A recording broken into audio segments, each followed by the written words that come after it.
Um novo dia se inicia, e apresentamos o dia de hoje diante de Ti, Senhor, para que seja um dia abençoado. Que nossos planos e projetos estejam alinhados com os Teus planos e projetos. Oremos para que o Senhor ilumine o nosso caminho. Afaste de todo o nosso caminho a inveja, o mal-olhado e as influências espirituais que bloqueiam.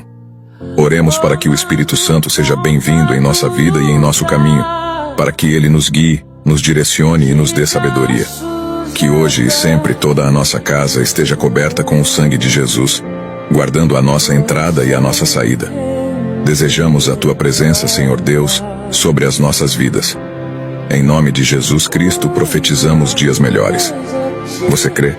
Declare nos comentários: o melhor de Deus está por vir.